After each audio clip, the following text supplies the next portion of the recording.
Vocês estão vendo a polêmica que está acontecendo aí entre o pastor e a amante dele de 18 anos?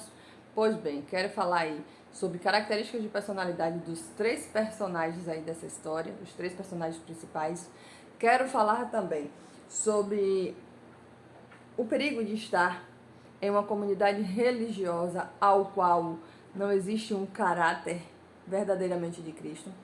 E quero falar também da manipulação e técnicas que essas pessoas usam, tanto técnicas psicológicas quanto manipulações espirituais para manter as suas vítimas. Então, não saiam desse vídeo, vai ter 2 ou 3 aí ou muitos outros, então segue aí para a lista, vai arrastando e vai assistindo todos os vídeos. Até lá! Então, gente, a principal característica que eu vi, não sou especialista, tá? Não sou psicóloga, não sou vixe, não sou... Ih, gente, o negócio quer sair não, foi o que aconteceu, a língua tá travando aqui, vamos lá. Não sou psicóloga, não sou psiquiatra, tá? Mas costumo ler sobre o comportamento humano, técnicas e sempre leio sobre questões psicológicas, da psique humana.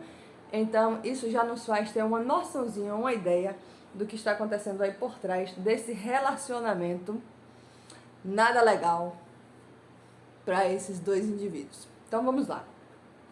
Eu assisti a entrevista da moça e ela estava falando sobre o primeiro ponto dessa questão, a forma ao qual eles 2 se aproximaram. Ela, recém-saída de um relacionamento, vai buscar aconselhamento do pastor. Ou seja, ela estava num relacionamento que não ia bem, um relacionamento já no nível de noivado, finaliza esse relacionamento, e aí quando ela vai buscar aconselhamento desse pastor, o que acontece? Logo ela é identificada ali pelo líder, que eu já vou chamar aqui de narcisista. Por quê? Porque ali ele identificou as fraquezas dela, que fica muito claro no vídeo aí, para quem quiser assistir. Quem for especialista aí em comportamento humano, abra o precedente com esse meu vídeo para que vocês façam análise também desses perfis e me digam se eu tenho razão ou não. Fica logo claro ali que ela é uma pessoa que sofre de dependência emocional.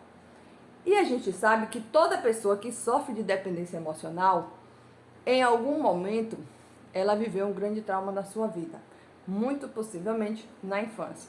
E aí os problemas da vida adulta faz com que desencadeiem crises. O relacionamento dela afetivo não ia bem. O narcisista lá, pastor, que na época ela buscou para aconselhamento, percebeu logo. E o que foi que ele fez? Se aproximou dela. Ele viu ali uma potencial vítima, tá? E por que, Simone, você está chamando o pastor de narcisista? Porque existem muitas pessoas com esse aspecto característico do narcisismo, que eles estão sempre voltados a cargos de liderança. Eles precisam estar em evidência, eles precisam desse abrilhantalismo, eles precisam virar estrela de alguma maneira. E aí o que acontece? Eles precisam de pessoas para manipular.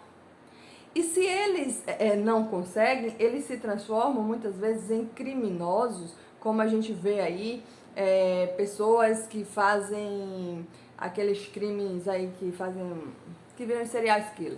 Pronto.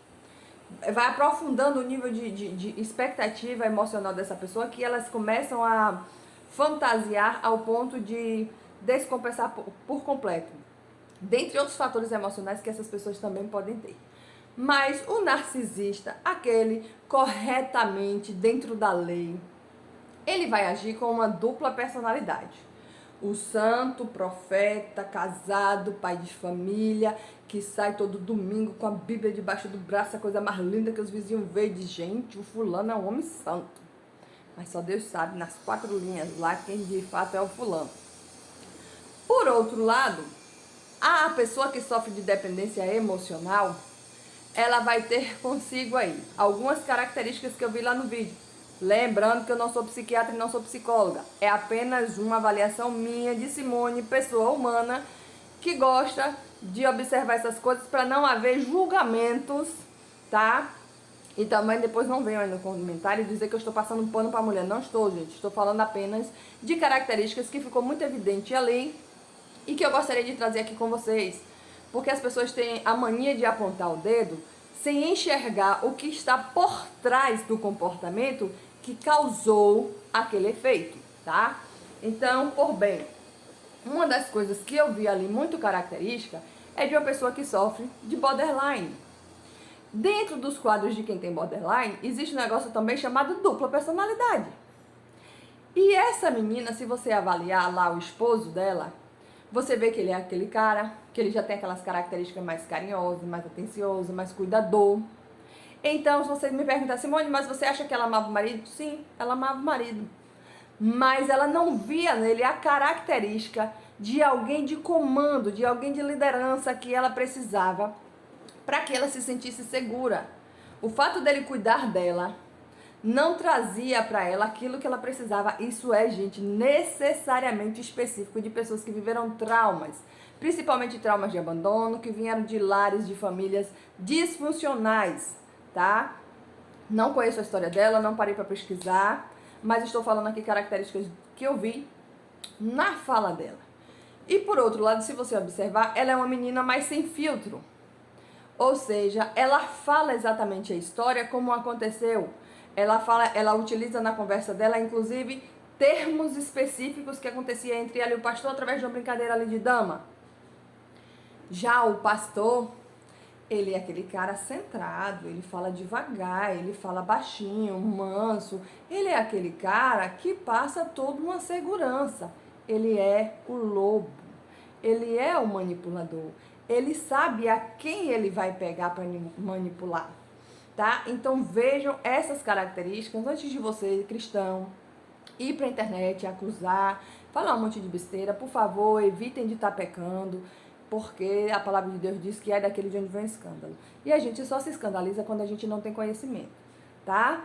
Conhecereis a verdade e a verdade vos libertará. Hoje, você está tendo aqui através de mim, mesmo eu não sendo profissional da área de saúde, você está tendo aqui de mim uma informação que é importantíssima de se saber, que existem problemas psicológicos aí por trás dessa história e que precisa ser levado em conta.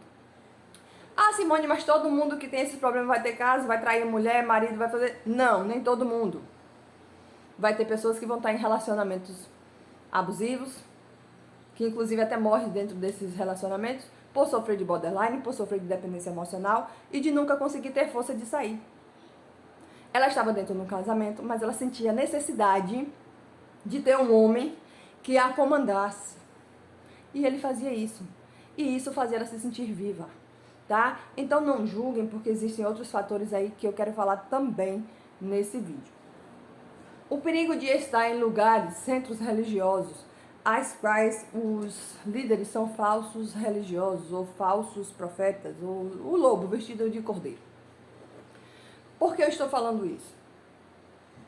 Porque lá em Efésios 4 fala sobre o corpo de Cristo. A igreja é o corpo de Cristo. Cada membro com seus dons, ou seja, cada dom tem uma função. Se você logo faz parte de um corpo e a cabeça é a liderança, porque a Bíblia deixa bem claro, eu não estou falando aqui somente de igreja não, viu gente? Isso aqui cabe para todo estilo religioso, onde tem uma conjunção religiosa, onde grupos de pessoas se reúnem na questão religiosa. Essa mensagem é para você também, não é só para o religioso aí cristão não, tá? Onde existia um corpo, ali denominado corpo de Cristo, pessoas que se juntam para celebrar cultos, a cabeça é a liderança. A palavra de Deus diz lá em Efésios 4 exatamente isso. E a liderança é quem guia, ou seja, é quem manipula, é quem orienta. Então, se você pega um líder narcisista manipulador, ele vai fazer isso com centenas de pessoas que participam daquele grupo. Se pegar pessoas vítimas já de problemas, que a grande maioria das pessoas que estão dentro da igreja, elas vêm de um lar disfuncional e vão para a igreja em busca de uma cura emocional, de uma cura para tratar suas dores que o mundo não curou, aí esses falsos profetas, esses falsos líderes, pegam essas pessoas e elas viram suas vítimas. A gente já viu casos aí de pessoas que já deu tudo que tinha, ou nada que tinham também deu tudo, e pessoas que entram numa verdadeira bola de... Não é esse nome da igreja, não era esse nome bem que eu queria usar, não, mas assim, entram num problema muito grande, muitas vezes, por causa desses falsos profetas. E aí o que acontece? Muitas Muitas vezes eu vou usar aqui um exemplo. Muitas vezes durante essas reuniões, quando se vai fazer oração, se faz imposição da mão, tá orando, impõe mão lá sobre a vida de todas aquelas pessoas. Ah, Simone, mas eu não permito que ninguém toque minha cabeça. Meu irmão, minha irmã, deixa de ser ignorante.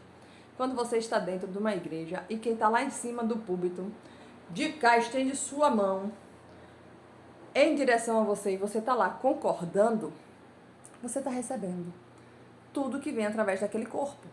E se aquele corpo estiver em adultério, se aquele corpo estiver em pecado, minha irmã, você vai sofrer consequências por causa do pecado do irmão. Porque você está recebendo a bênção que vem através da vida do irmão. Então, logo, sejam vocês vigilantes, tá? Dos profetas aos quais vocês permitem ser profetizados, porque nem todos aqueles que abrem a boca para profetizar, de fato, tem boca de bênção. Nem toda profecia vem da boca de Deus. Então, tome muito cuidado. Simone, como é que eu vou identificar que o meu pastor e que a minha liderança anda bem com Deus e que eu não vou colher consequência daquilo que eu não plantei? Sim, você pode colher consequência do que você não plantou, apenas por fazer parte de um corpo. Porque quando o seu dedo está ferido, machucado, inflamado, você sente dor, incomoda todo o corpo. Então, logo, esse problema no dedo pode gerar uma inflamação, com uma contaminação bacteriana, causar uma infecção, uma sepse, e por causa de um probleminha no dedo, você desenvolver um tétano e morrer. Então, todo e qualquer problema no corpo, não despreze membro nenhum do corpo, do maior ao menor, tá? Todos serão afetados espiritualmente por causa do pecado de quem está na liderança, tá? Ah, Simone, é só quem está na liderança? Não, você que está embaixo também tem que vigiar para não estar contaminando o corpo de Cristo. Mas se a sua liderança for a liderança de Deus, Deus não vai deixar encoberto. Ah, mas se a minha liderança estiver em pecado, o que eu posso fazer para que não haja contaminação espiritual? Mantenha-se espiritualmente sadio. Procure vigiar você a você mesmo. Estude a palavra de Deus para não cair em engano, em falsas pregações e em falsas doutrinas. Mas peça a Deus um dom em específico. O dom de discernimento de espírito. Um dom de interpretação da palavra. Para que haja sabedoria. Porque a palavra de Deus diz que onde há o Espírito Santo de Deus, existe sabedoria. Se você só tem sabedoria, se você tiver o Espírito Santo de Deus. Então, você só vai identificar os falsos profetas dentro de uma igreja, dentro de um grupo religioso, se você de fato for de Deus, se você também estiver ligado em Deus. Mas se você já estiver contaminado pelo pecado, calcificado, você vai até entrar nesse vídeo e vai dizer que eu estou falando nada com nada. Por quê? Porque na tua mente vai ser totalmente contrário disso que eu estou falando aqui. Então, busque essa orientação de Deus, porque se a tua liderança estiver em pecado, Deus vai te arrancar deste lugar. Ou Ele vai fazer desmoronar a torre para que haja conserto nessa liderança. Já aconteceu isso comigo? Já aconteceu. E eu não sabia. Eu não sou o tipo de pessoa que anda envolvida em fofoca. Acontece os escândalos dentro da igreja, eu sou a última a saber. Quando eu venho saber, 6 meses depois que o caso já até acabou, já baixou a poeira, já ninguém nem fala mais, é quando eu venho descobrir. Porque eu não ando no meio da fofocagem, não ando procurando saber da vida dos outros. Então, quando aconteciam as coisas dentro da igreja, eu era a última a saber. Já houve grandes escândalos dentro da igreja ao qual eu congregava? Sim, houve. Eu só vim saber depois que Deus já tinha me arrancado lá de dentro e eu nem entendi porque Deus tinha me tirado de lá. Porque era algo numa estrutura que era mais fácil Deus me tirar de lá de dentro do que Deus tirar tudo que estava podre lá dentro.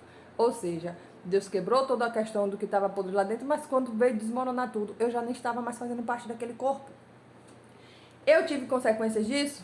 Tive, durante um bom tempo. E o que foi que aconteceu? Uma igreja prostituída, primeiro fator que você vai sentir é no seu casamento. Ah, Simone, mas no seu casamento. Uma igreja prostituída através das suas lideranças, que rouba o povo e que há prostituição do lado sexualmente falando. Você, como corpo de Cristo, também será afetado. E seu casamento será afetado e você não vai entender por quê.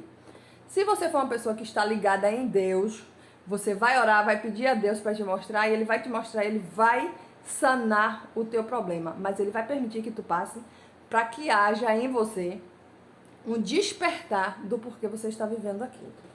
Eu já passei por isso, Digo e afirmo que foi influência do local onde eu estava congregando, sim, foi influência, tá? Teve influências também dentro da minha casa, sim, por quê? Porque onde não há conhecimento, onde não há sabedoria, há um comportamento deturpado, completamente diferente daquilo que de fato a palavra de Deus nos manda. Eu, graças a Deus, tive a sabedoria de buscar espiritualmente diante de Deus a cura e solução para o meu problema.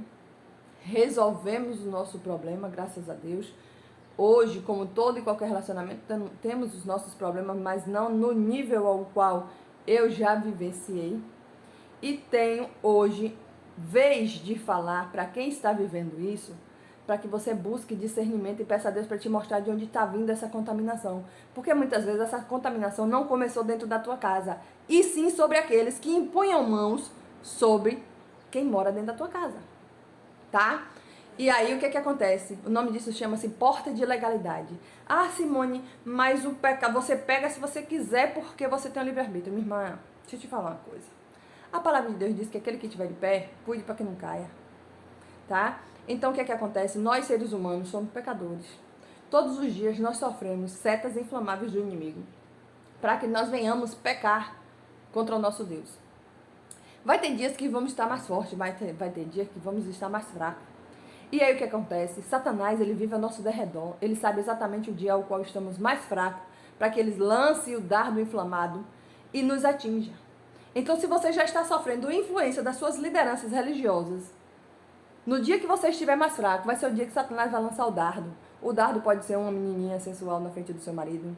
O dardo pode ser uma fotinho daquela pelo WhatsApp aí, umas fotinhos que vocês sabem como é, que faz as pessoas caírem. O dardo pode ser uma página na internet aí que a pessoa foi abrir uma coisa e aparece outras lá que não tem nada a ver uma coisa com outra e a pessoa é chamada pelo que viu e pelo que sentiu na hora que viu. Então, Satanás, ele sabe onde é mais fácil de você cair e ele vai usar exatamente isso. Então, cuide você para que não caia. E o que mais, qual é o meu objetivo maior dentro desse vídeo? É que você não julgue nem o pastor, nem a mulher, nem o marido e nem ninguém dessa história. Está acontecendo grandes escândalos nos últimos dias dentro da igreja. E o que é que isso tem feito? Isso é Deus arrancando as máscaras. Porque Deus, a palavra dele está se cumprindo dia após dia. Jesus Cristo está às portas.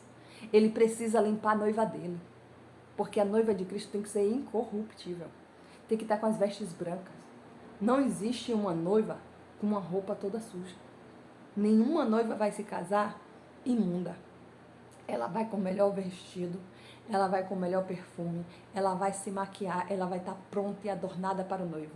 E o que é que Deus está fazendo? Está limpando a tua igreja para que ele venha buscar a sua noiva. Então não se espante com os escândalos dos últimos dias. Se as lideranças estão sendo desmascaradas, o problema não é seu. Ore por ele, peça a Deus que amoleça o coração dele para que haja arrependimento, tá? Porque nós não estamos aqui para julgar os nossos irmãos. Eu já passei por isso, tá? Já tive que bater de frente com lideranças hipócritas que estavam lá querendo consertar o povo, mas dentro da casa deles estava tendo adultério e eles queriam jogar para debaixo do tapete. E eu fiz eles abrirem para a igreja a pulso. Porque a igreja toda, na época tinha quase 17 casais da igreja, tudo passando pelo amargo do adultério. E eles não sabiam de onde estava vindo a fonte. A fonte estava vindo de cima do altar. Então, para tudo que acontece na questão espiritual e que aflige as nossas vidas, tem uma porta de legalidade. E se você não for espiritualmente ligado no que está acontecendo, você nunca vai saber identificar qual é a porta que está aberta. Então vigie você para que não caia. Não é para que a gente venha julgar o irmão porque pecou, porque traiu, mas para que a gente venha fazer exatamente aquilo que a palavra de Deus fala. E quando a gente busca fazer passo a passo aquilo que a palavra de Deus fala, a gente tem legalidade, proteção espiritual.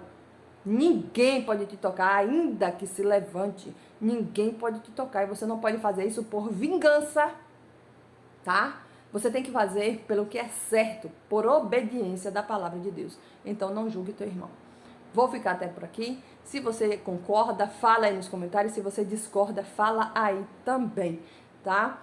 mas eu gostaria de deixar essa reflexão para vocês, porque os últimos dias está acontecendo. Então vigie para que a gente possa encontrar com o noivo. Tchau, tchau. Deus abençoe.